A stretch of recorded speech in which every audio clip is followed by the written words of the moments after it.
তো ইতিমধ্যেই আমি আপনাদের ধারণা দিয়েছি গো প্রোগ্রামিং কি, গো প্রোগ্রামিং এর উদ্দেশ্য কি এবং গো প্রোগ্রামিং শেখার জন্য কি কি জানা প্রয়োজন সেই প্রসঙ্গে এবার সময় হয়েছে আপনাদের পরিচয় করে দেওয়ার গো প্রোগ্রাম স্ট্রাকচার সম্পর্কে। এখানে একটি বেসিক গো প্রোগ্রাম আপনারা দেখতে পাচ্ছেন, এটির প্রত্যেকটি অংশ আমি বিস্তারিতভাবে আলোচনা করব। আপনারা যদি এই স্ট্রাকচারটি খুব ভালোভাবে বুঝতে পারেন সেক্ষেত্রে খুব সহজেই গো প্রোগ্রাম লিখতে পারবেন। তো এই প্রোগ্রামের জন্য যে ফাইলটি আমি তৈরি করেছি তার নাম হচ্ছে main.go। প্রত্যেকটি গো প্রোগ্রামের এক্সটেনশন হচ্ছে .go, সেটা লক্ষ্য রাখবেন। আমরা পরবর্তীতে যখন প্র্যাকটিক্যালি কাজ করব তখন অবশ্যই এই বিষয়টা মাথায় রাখতে হবে। সো এক্সটেনশন হচ্ছে .go, যেমন HTML এ থাকে .html, সি প্রোগ্রামিংয়ের ক্ষেত্রে .c, গো প্রোগ্রামিংয়ের ক্ষেত্রে থাকে .go। ওকে, তো এই প্রোগ্রামের মধ্যে, এই ফাইলের মধ্যে আমি প্রথম যে স্টেটমেন্টটি লিখেছি সেটি হচ্ছে প্যাকেজ মেইন। তো প্রত্যেকটি গো প্রোগ্রাম মূলত অনেকগুলো প্যাকেজের সমন্বয়ে গঠিত হতে পারে। এই যে লাইনটি দেখতে পাচ্ছেন এটি হচ্ছে একটি ম্যান্ডেটরি থিং। তো এটা আমি আমার ইচ্ছে করে লিখিনি, এটা মাস্ট আমাকে লিখতে হবে এবং এটি আমার গো প্রোগ্রামের প্রথম স্টেটমেন্ট হতে হবে, সেটা মাথায় রাখতে হবে। ওকে, তো এই যে প্যাকেজ শব্দটি আবার বলে নিচ্ছি, গো প্রোগ্রাম মূলত প্যাকেজের সমন্বয়ে গঠিত থাকে। ওকে, এটি প্রথম লাইন হতে হবে, সেটা মাথায় রাখতে হবে। ওকে, উপরে যে জিনিসটা দেখতে পাচ্ছেন এটা হচ্ছে একটা কমেন্ট, সো এটার দিকে না থাকলে হবে। এই যে প্যাকেজ মেইন এটা হচ্ছে প্রথম লাইন এবং প্যাকেজ এটি হচ্ছে একটি কিওয়ার্ড, এটি আমাদের একটি রিজার্ভ ওয়ার্ড গো প্রোগ্রামিংয়ে। তো গো প্রোগ্রামিংয়ে এরকম অনেকগুলো রিজার্ভ ওয়ার্ড রয়েছে বা কিওয়ার্ড রয়েছে যেগুলোর বিশেষ অর্থ রয়েছে, যেমন এটা প্যাকেজের ক্ষেত্রে ব্যবহার করা হয়। দেন এখানে ইম্পোর্ট দেখতে পাচ্ছেন একটি কিওয়ার্ড, যার সাহায্যে আমরা কোনো কিছু ইম্পোর্ট করতে পারি, অর্থাৎ অলরেডি তৈরি করা অনেকগুলো জিনিস আছে গো প্রোগ্রামিংয়ে যেগুলো আমরা ব্যবহার করতে পারি ইম্পোর্ট করে। দেন ফাঙ্ক এখানে দেখতে পাচ্ছেন FUNC, ফাঙ্ক, এটি হচ্ছে একটি কিওয়ার্ড, এর পুরো রূপ অর্থ হচ্ছে ফাংশন। ওকে, তো এখানে এই তিনটি কিওয়ার্ড আশা করি বুঝতে পেরেছেন। পরবর্তীতে কিওয়ার্ড সম্পর্কে আরও অনেক কিছু জানতে পারবেন। আবার বলছি, প্যাকেজ মেইন হচ্ছে এখানে প্রথম স্টেটমেন্ট। ইম্পোর্ট ফরম্যাট হচ্ছে একটি প্যাকেজ, অলরেডি তৈরি করা প্যাকেজ। তো এই প্যাকেজের প্রয়োজন কেন এই প্রোগ্রামে? কারণ এই প্রোগ্রামে আমি চাচ্ছি আমি এই লাইনটি প্রিন্ট করব। এই যে দেখতে পাচ্ছেন মাই নেম ইজ আনিসুল ইসলাম, এই জিনিসটা আমি প্রিন্ট করতে চাচ্ছি।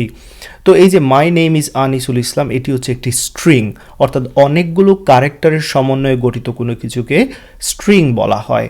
তো এই স্ট্রিংকে যদি আমরা প্রিন্ট করতে চাই, আমাদের কনসোলে বা আউটপুট দেখাতে চাই, সেক্ষেত্রে অবশ্যই ডবল কোটেশনের মধ্যে রাখতে হবে। সেই জন্য দেখতে পাচ্ছেন এই স্ট্রিংয়ের উভয় দিকে ডবল কোটেশন দিয়েছি।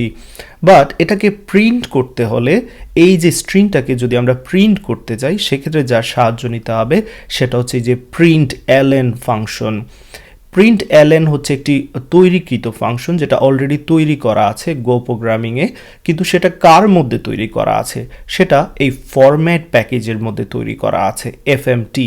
এই যে দেখতে পাচ্ছেন এখানে লিখেছি এফএমটি থেকে আমরা যে ফাংশনটা ব্যবহার করতে যাচ্ছি তার নাম হচ্ছে প্রিন্ট এলএন এবং এই ফাংশনের কাজ কি? কোনো কিছু প্রিন্ট করা। সো সেইখানে কি করতে পারবে? প্রিন্ট করতে পারবে।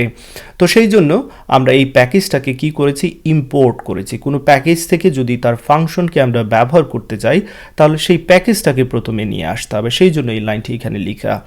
তো ফাংশন আসলে বিভিন্ন ধরনের ফাংশন রয়েছে, আমরা পরবর্তীতে এই সম্পর্কে অনেক কিছুই জানবো। তো আপাতত ফাংশন দুই ধরনের, সেটা আমাদের মাথায় রাখতে হবে। একটা হচ্ছে অলরেডি বিল্ট ইন ফাংশন, অর্থাৎ যে ফাংশনগুলো তৈরি করা আছে, যেমন এই ফরম্যাট থেকে প্রিন্ট এলএন ফাংশনটা ব্যবহার করেছি। এই ফাংশনটা আমি তৈরি করিনি, এটা অলরেডি তৈরিকৃত ফাংশন, অর্থাৎ বিল্ট ইন ফাংশন। আর আমরা যে ফাংশনগুলো তৈরি করব আমাদের প্রয়োজনে সেগুলোকে বলা হয় কাস্টম ফাংশন। তো অবশ্যই পরবর্তীতে কাস্টম ফাংশন কিভাবে তৈরি করতে হয় সেটা আপনারা শিখতে পারবেন। ফাংশন চেনার খুবই সহজ উপায়, লক্ষ্য রাখবেন এই যে ফাংশনের নামের পাশে দেখবেন এই যে ফার্স্ট ব্র্যাকেট থাকে, এই যে দেখতে পাচ্ছেন মেইন একটি ফাংশন, কারণ তার পাশেই এখানে ফার্স্ট ব্র্যাকেট দেখতে পাচ্ছেন। প্রিন্ট এলএন একটি ফাংশন, কারণ তার পাশেই দেখতে পাচ্ছেন একটি ফার্স্ট ব্র্যাকেট রয়েছে। তো আশা করি এখানে কি কি অংশ রয়েছে সেটা আপনারা বুঝতে পেরেছেন। আবারও বলে নিচ্ছি, প্যাকেজ মেইন এটা হচ্ছে আমার প্রথম লাইন, এটা হচ্ছে ম্যান্ডেটরি লাইন। দেন আমি যদি কোনো প্যাকেজ ব্যবহার করতে চাই, অলরেডি তৈরিকৃত কোনো প্যাকেজ ব্যবহার করতে চাই, সেক্ষেত্রে ইম্পোর্ট করতে হবে। যেমনটা এখানে আমি ফরম্যাট প্যাকেজকে ইম্পোর্ট করেছি, কারণ এই ফরম্যাটের মধ্যে অলরেডি প্রিন্ট এলএন নামে একটি ফাংশন রয়েছে যার কাজ হচ্ছে প্রিন্ট করা। তো এই জন্য এটাকে আমার এখানে নিয়ে আসতে হয়েছে। এবার এই ফাংশনের মধ্যে আমি চাচ্ছি একটি স্ট্রিং প্রিন্ট করতে। তো অনেকগুলো ক্যারেক্টারের সমন্বয়ে গঠিত জিনিসকে বলা হয় স্ট্রিং। স্ট্রিংকে প্রিন্ট করতে হলে অবশ্যই স্ট্রিংয়ের উভয় দিকে ডবল কোটেশন দিতে হবে, সেই কাজটা আমি এখানে করেছি। এইখানে যে মেইন ফাংশনটি দেখতে পাচ্ছেন, এই পুরো গো প্রোগ্রামিংয়ে মূলত রান করা শুরু হবে মেইন ফাংশন থেকে, লক্ষ্য রাখবেন। ওকে, এই প্রোগ্রামটি মূলত রান হবে এইখান থেকে। তো যখনই আমরা এটাকে কম্পাইল করব অর্থাৎ রান করব, সে এই জায়গা থেকে শুরু হবে, এই যে মেইন ফাংশন থেকে। ওকে, কোনো একটি প্রোগ্রামে মেইন ফাংশন শুধুমাত্র একবারই ব্যবহার করা যাবে, সেটা মাথায় রাখতে হবে।